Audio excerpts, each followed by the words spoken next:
All right. Well, welcome in to the half. My name's Erich Montgomery with OurSuccessGroup.com. This is Erich Campbell over at ErichCampbell.com. Erich, how are you, sir?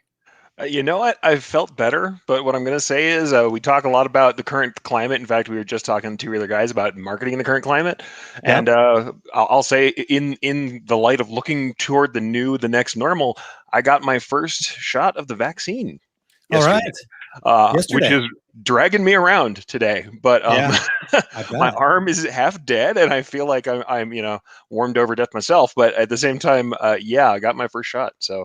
Looking Congrats, man. That's forward cool. to things going on. Yeah. So there you Good, good, go.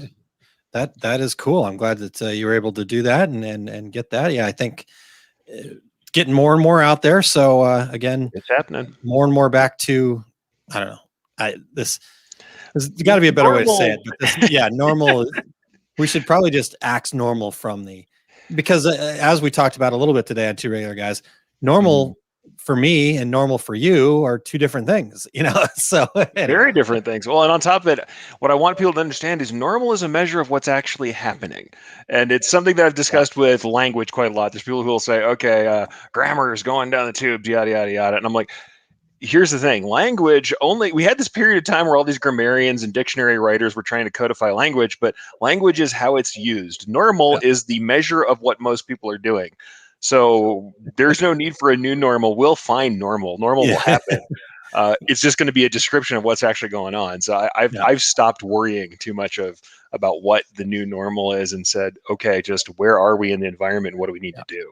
Yeah, exactly. How can we get better every day? A little bit better every day is the way I look at it. So we've already jumped up on the soapbox and we haven't even had a chance to say hi to everybody. I know, yet. right? Sorry, guys. Jeff says, I got 30 minutes. Let's do this. Perfect. Absolutely. We got 30 minutes too. Let's do that. Christine, welcome back over on this side. Hello, Christine. This is the light side or the dark side. We'll figure that out later. But we all have goatees. It must be the evil part. Yeah, this is the evil mirror universe, right? Because we all have goatees. Exactly. Well, our background's much brighter and lighter than the Two Regular Guys. So we'll say we bright side. All right. So good morning, Beth, and happy Friday to you, Michelle. And Christine says, I got my first vaccine shot yesterday too. I'm with you on the sore arm thing, Erich. Ouch. Yeah, I do badly with shots anyway. So like fever and the whole bit, I'm having the vaccine reaction. Though I want to say is, hey, a lot better than a ventilator, folks. So exactly. A couple of days of feeling crappy, not the same. So Marianne says that's great about the shot, and Renee says lucky I'm still on the waiting list for my own Fossey ouchie. Yeah, the Fauci ouchie. Yeah, no, ouchie. Sorry. Yeah, my wife too. We signed up all at the same time, and I have to assume that like earlier health stuff or something about my records just came up. But yeah, I got a random call in and made that appointment quickly. Good. But, what was funny about that, you guys always hear me talking about e-commerce. The big medical group that I did all the e-commerce for years is where I went. And it was hilarious because it was just like I was encircled entirely with people with embroidered gear that I made because they're still using the same files even years down the road from what I had. And I was like, I'm walking around going, yeah, it would be this one. I had to be Did you get high level. Go and touch and feel it. No, but I didn't comment on the merch because they gave me a branded little sleeve for my vaccination card with their brand on the back, and it was in their brand colors. And I was like, that's promotional products at work. Yeah. Martha says normal is a setting on the washing machine. Absolutely. Go. Yeah. It's not as important as you think sometimes, the word. Yeah, exactly. And hello, Brian and Howdy. Tom. And good morning, Bill. And Jeff says, I'm not even on the list yet. I'm not either. I registered early because, hey, we want to go back to trade shows and events and things someday. And actually, I want to get back into the office with Brian and Jim, my coworkers here. I am looking forward to that. I know people think I always wanted to be holed up. I mean, I like my home office, but it'd be nice to get into the lab, guys. Yeah, we've been working on a lot of cool stuff at Brilliance, and I would love if we could be all sampling together again someday. There you go. Ooh. Coming soon. Justin says, hello, looking forward to the next 1800 seconds. That makes me feel panicky. Do you feel panicky? And I'm like, what are we going to do? Let's get All right. And Audrey, good to see you. Thanks for tuning in. All right. So what do you guys want to talk about today? What's on the agenda? Anything new and good for you, Erich, besides the sore arm? Yeah, there's stuff we're developing, and I'm not going to share everything just yet. But Oh, boy, come do we on. have some cool stuff coming Just from us here. It's Brilliant. just I know it's friends. just us here. Just let's say that all the different worlds I've been talking about, and why I've been tired, and why Brian's been having late nights, are all coming up together. I'm seeing some incredible, fun, cool technology that I can't wait to share with you guys. So pretty soon, you'll Brian actually won't be mind. seeing You it. can just tell me. It's fine. Suffice it to say, it's something you guys have been asking me and him for some time now, and something we've developed on and off for a couple of years. And we went back to it, and Brian gave me the best birthday present ever. That's where he really started the push on this. So, well, There like you I go. said, real soon, All right. something new, Fine. I creative tried. tools that are going to expand, and they're cool. Yep, Yeah. we'll talk about it. But All suffice it right. to say, the other thing I'm going to say about normal people don't take on awesome, huge projects. It's totally fine to not be normal. And Brian's and not a normal guy, and hopefully neither am I. And I know Yeah. Aaron's Yeah. not normal either. He's out there I'm reaching for more than the just, average guy. I'm So, regular. I'm just a regular guy. So hey, man. one of No, two, you're not. apparently. One of What's new two. for you? What's new for you in OSG, and Uh, what's going on, man? yeah. So, Kathleen, hello. Thanks for joining us. Hello, Kathleen. Yeah. So, with our success group, we're just, I mean, we started our company in January of 2020, which, then COVID hit, right? And Yeah, things no doubt, no doubt. changed quickly. And, but here's the thing. We knew what it was that we wanted to do, right? Our mission is to provide resources that empower business owners to achieve their idea of success. And we really take that to heart. And we understand that, resources can mean a lot of different things. And Yeah, so we want to provide training, we want to do all that.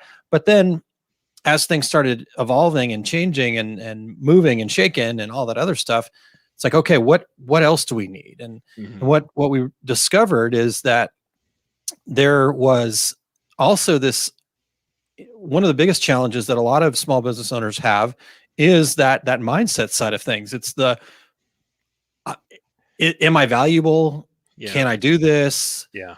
This is hard. I'm now I'm at home alone, and I can't figure out this Facebook thing, or all of Sure, these sure. things that come up, right? For everybody, no matter where you're at in your business, but all these things come up. So it was, all the timing seemed to be really good for us, because at the same time I was working on my Canfield Success Principles. Got my book right here,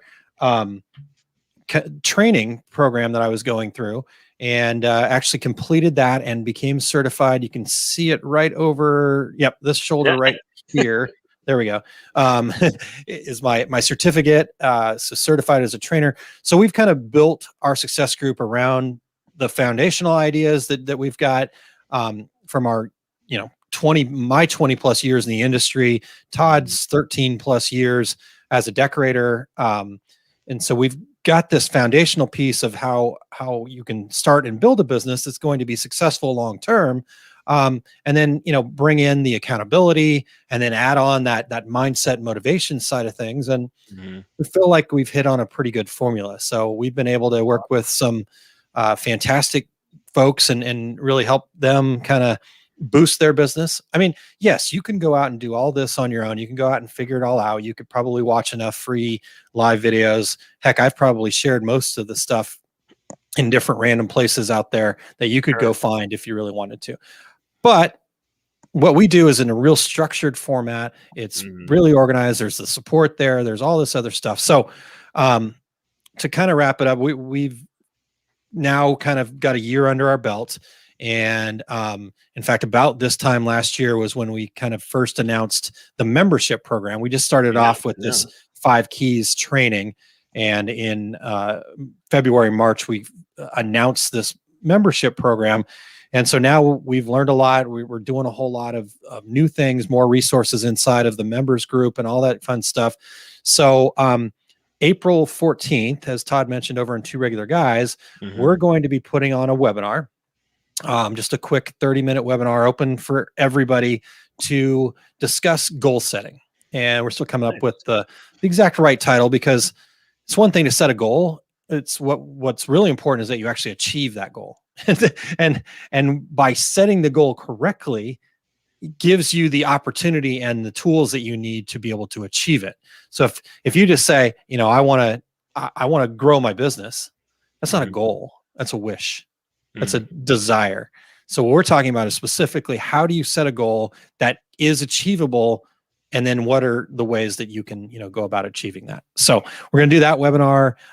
That'll get you involved in the OSG community. And then, if you like what you see, then there'll be plenty of opportunities to get inside the membership at that point. So, yes. So let's see here. Kevin says you and Todd never do anything in 3 minutes unless you do a hard cut like here. So yes, that's our gimmick. No, yeah, we're gonna go for 30 minutes, but yes, there's no chance it'll actually go 30 minutes, but we'll see. No, for sure. All right. So Brian says, "Love you, Aaron, but the half is not the place to announce a Reggie worthy thing." All right, fine. Yeah. This is our fun time show. We'll do the real walk of the big guns later. All right. Well, I don't know if Brian, or if you want to be on one of you guys, maybe the two regular guys is a place to make an announcement. Hey, that may be a thing. That may be a thing. Let's talk to Brian. Brian, we'd love to have you if you're interested. Or Eric, I guess Brian just got put on the spot. Yeah, no, for sure. We can all do that. Yeah, but yeah, either of you guys are fine. All right. So Marianne says, after 20 years in the embroidery business, I finally have created my logo, and it's because of this site. I will stitch it out today and wear it. There you go, Marianne. Yeah, that's awesome. Wear your work. That is awesome. Yeah, that is good enough. I wish I had the big confetti cannon, because that's something I have taught for many years, is to wear your work, wear the kind of work that you, number one, show the kind of work that you do and you want to do. Number two, wear it out. You have to be your own biggest advocate. You got to believe in what you're doing. So, Yep, exactly. All right. So Todd asks, why do some shirts pill more than others? And this is where I'm going to have to say, I'm not going to say I'm totally clear on this. It's like fiber content and construction of the garment, I would say. Yeah. But I will also say that when I've had two garments that say they're constructed the same way, the same fiber content, sometimes they do. They pill more than the other ones. And I don't know. It's probably something in the finishing process that I don't know. Well, my understanding of it is, and again, I am right there with Eric. I don't have a definitive answer. I have not done the science and tested all this. But my understanding is it has something to do with the way that the stitch is done, and then the twist on the yarn, and then as they're kind of rubbing up against each other, that's why, like you said, you can have the exact same garment and design, layout, the whole thing, and one will pill more than another. It just they're kind of catching on each other. You're going to find more pilling when you have like a polyester and a cotton, because the way those interact with each other inside of that. And but yeah, different ones are different. And honestly, that has always been something I think we all have gotten kind of spoiled a little bit, but pilling is actually something that's fairly normal. In fact, when I used to sell a lot of like crib sheets and baby blankets and stuff like that, that would come up a lot. And honestly, we'd send them to Amazon to buy one of the little $20 shavers, basically. Well, you can't stop it. Well, and that's the one thing that's hard with sublimation, at least my experience, and I have way less experience with sublimation. So let's go ahead and start there. That some people, we would talk to them about the durability of sublimation, because you guys need to know, if you don't know, the polyester fibers open up, the dyes are brought into the fibers. So sublimation is like bomb proof. However, when you get pilling and things on the surface, it can make it look a little hazy. You can have issues with that. And so people would come to me kind of saying like, hey, what about this? You told me sublimation is bomb proof. And I'm like, it is. It's not going to crack or peel or stretch or any of the stuff that you might get out of like a badly cured screen print. Yeah. But it's, if it pills, or if you use a material that's really prone to pilling, and you tell them ahead of time, like, hey, what you're choosing, the way this is constructed, it's really prone to pilling, or like certain kinds of fleeces and stuff are horrific for it. And it's just like, it's going to do that. There's a limit to what you can do. If it's got fibers and it can mash together and interact and interweave, you're going to get that kind of felting and pilling. It's going to happen. It's always going to happen. Yep. Yeah. And that hazy thing, right? Again, though, the ink is going to be there as long as it's actually the fabric that's not proof. It's the ink is right. The ink's going to be on that fabric wherever it ends up being. So the raising of the fiber. Yeah, absolutely. So if you can shave that down, normally it kind of goes away. And a lot of times, then after the first few washings, it will tighten up a little bit, and the pilling will reduce as well. So Latin, Yeah, I think the other thing to remember, folks, is like there is a real and honest half-life to garments. They are going to wear down. They are going to age. Part of it is the expectation. yeah, Especially because sublimation looks so crisp and colorful when you first get it. I yeah, think that it almost gives you this this kind of unrealistic concept of this permanent plastic finished locked in version of itself. And of course, it's still a garment, it's still fabric, it's still yeah. going to wear. I mean, Exactly, things exactly. wear. And What's the kind of wash that you expect? I mean, when you tell people that kind of stuff, what are you recommending to people to look for yeah, before they start seeing it's so hard because, like you said, it's about the fabric, not the it? So you kind of are wanting to kind of work with your whoever you're getting your fabric from to kind of Sure. get their understanding of it. But I mean, I have had the words come out of my mouth, and I felt pretty good about saying it, is that you get 100 washes out of this thing. Yeah. I mean, like a crib sheet, for example, that gets washed a lot, Yeah. right? And Yeah. but if you think about how long that crib sheet's going to be needed for, right? How long's a kid in a crib for? So, I mean, it could last the lifetime of the crib, but but the other part about that is important, I think, that is to understand that you want to actually make products that need to be replaced, right? I mean, it's called repeat business. I told you we were the evil mirror Yeah, yeah. universe. Um, We have so to I replace would those. But actually yeah, then no, probably tone that back and say, yeah, sure. it's really durable and all this other Yeah. stuff, but over time it could fade and just come on back and we'll make you a new one and it'll be, whatever the price is at that time. Well, I think the other thing to say to people too, and I've had this discussion many times, when people choose certain materials that have that in them, I'm like, the wear is part of what you're buying. Because Yeah. I've done work with threads that do this, where they'll say, okay, I want like a spun thread instead of the standard polyester. It's super shiny, super glossy. And spun threads, they kind of pill. Yeah. If you have big long stitches with spun threads, they kind of pill, they Yeah. distress. If you use cotton thread, I know people who do it for vintage looks. That stuff pills to beat the bomb. That stuff, you really, if you look at really thick threads that have fibers, or Burmalana from Madeira is one of the ones that people do use a lot, or Burmalana. Big thick threads with fibers, they're going to pill and twist and wear. And in fact, people do it on purpose. You'll stitch a design with that stuff and then brush it out so that you have fibers coming off it like it's fuzzy. Yeah. So Well, you're if you can brush creating, the thread out, then yeah. imagine somebody wearing one that's not brushed out. It will do that. Like it's Yeah. going to do that. You talk to your customers ahead of time and say, hey, Yeah. these things brush out. These things have fibers that are loose. If you treat them, if you beat them up, the distressing is part of what you're getting. And maybe you sell that as part of the look and say they are vintage, they look like this, they take wear. If Yeah. you don't want it to wear, you need to follow the washing instructions very Yeah. carefully, and it's Exactly. still going to do it. Huh.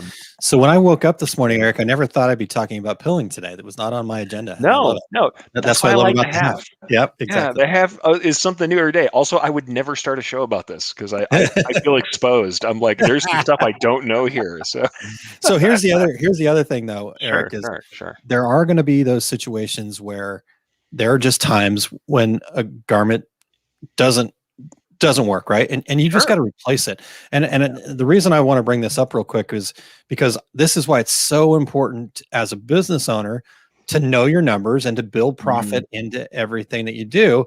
Yeah, If you're just out there taking cost and doubling it, or taking cost and sure. times 3 and that kind of stuff, when things like this that are out of your control, that just are part of being a business owner, happen, a shirt pills. Well, guess what? Every once in a while, that's going to do it. The best thing for you to do as business owner is just replace the damn thing. Yes, it costs you money, but if you know your costs and you're pricing for profit and not pricing to be the cheapest guy in town, then you can just replace it for them. That customer that had that pilling problem, they're going to be a better customer than somebody that got a shirt that was great because you just took care of it for them. And now they are happier with the service. They didn't expect that kind of service. Yeah, they now know what happens when things go wrong with you. What are you going to do? Now, Right. I'm not saying we lifetime guarantee every amount of abuse on every garment. When I was doing e-commerce, we had people send in returns where I'm like, okay, so, this particular piece has been washed 50 times. It smells like Downy sheets and it's got dog bites in it. Like there may be some times where I say, okay, here's what Yeah. I'll do for you. Or I will do something like, you know what? I'm looking at this garment. This seam did come apart. I'm going to replace it no matter what. Now, there are people. I was watching a TikTok from Findlay Hats, cool company that does these cool hats with leather patches on them. They replace the hat no matter what. Now they charge premium. They're cool hats that have kind of a design mentality to them. They're interesting. They replace them no matter what, including the guy literally showed the guy showing a chewed up dog hat, and he packaged it back up and sent a new one out. So you can make that model work if you got like Aaron said, you have to know your numbers, and then you have to charge for it. Yeah, you have to charge accordingly. It's the only way for that to work. And I'll say, even when you're doing big production, we were doing really huge production. We were expecting 3% failure. Yeah. From the get. I mean, 3 to 5 was pretty normal. It wasn't. Sure. Did we get better than that? Absolutely. We almost never hit the 3. I mean, especially once you're really at your stride. But when it happened, that was just expected. We knew we were probably going to fail on 3% of those garments. I mean, that's just spoilage. Just what it is. And yeah, exactly. When I price something, I almost automatically put 5% spoilage in, and that covers, if I screw it up before it gets out the door, or if something happens in shipping, or if, again, you've got a customer that has expectations that aren't clear. And here's what you do with it is you replace it, and then you use that opportunity to make it an educational experience for them. Hey, okay, we're going to replace this, but I don't want you to have this same experience. So I just want you to be clear that, if you give this to your dog to chew on, it's going to have those holes in it, right? I mean, that's obviously an extreme example. Yeah, it is. Well, and take this as also input, because you may find out that your supplier has changed something about the garment that you took for granted, or that this garment you've chosen, it's failing too much. We had that ourselves. Like I said, I talked about doing a big medical group.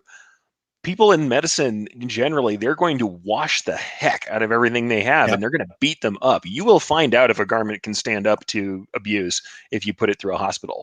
For sure. Trust me, we changed which garments we used over time because we would get things back. We get them back with seams out and holes, and eventually you find the garments that can hold up. And that's why it's also important to know your suppliers.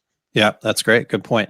All right. Christine says, I find it sad how much time and effort people waste on figuring out whether or not to replace something. Most of the time it's easier to just replace than to dither over whether or not you should replace the item. I agree with that. As Terry says, Christine is right. Totally. Christine's right. I will say, here's my corollary to that. So many times somebody will be dithering over this, and I look at it and I'm like, it's because you didn't establish your method of operation with your customer ahead of time. If they had laid out their policies at first, they might have had some recourse on some of these. Like, they'll tell me, well, I don't want to take them back. They're already decorated and they're canceling their order. And I'm like, did you ever say that? Yeah. You may have to have this fight. You can decide whether this fight is worthwhile. You can decide how much you're going to lose. You need to look at your costs. Did you ever say what your return policy was? Yep, exactly. Yeah. I like it. All right. Nan says, hi, guys. Hello, Nan is actually on-site decorating today, That's recall. cool. So, on-site decorating is cool. Yeah, Christine is right. Still one of my favorites. All right. So real quick here, let's get back to some comments that we missed. I believe Jeff is trying to hold you guys accountable. No, so I don't know if not this yet. is possible. No countdown yet. Anything? Nothing? Brian? No countdown yet. Oh, okay. No. This is just the anticipation. This is just to get you salivating right now. This is just to get you salivating. After this, you'll know. Too. So, yeah, I get where Jeff's coming from. I like to put people on the spot. You know this, Eric. Come on. I know. I'm about to get the speech. I know it. I know. I feel it coming. All right. So Sandy asks, what is your favorite alcoholic drink? You take this first. First. So my favorite's Captain and Coke.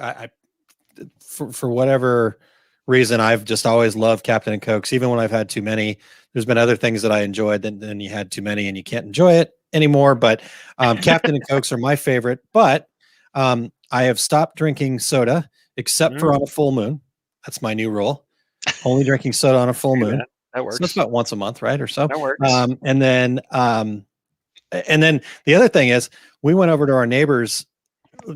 I don't know, was it last week? And it doesn't matter. Recently, we went over to the neighbors on the weekend, and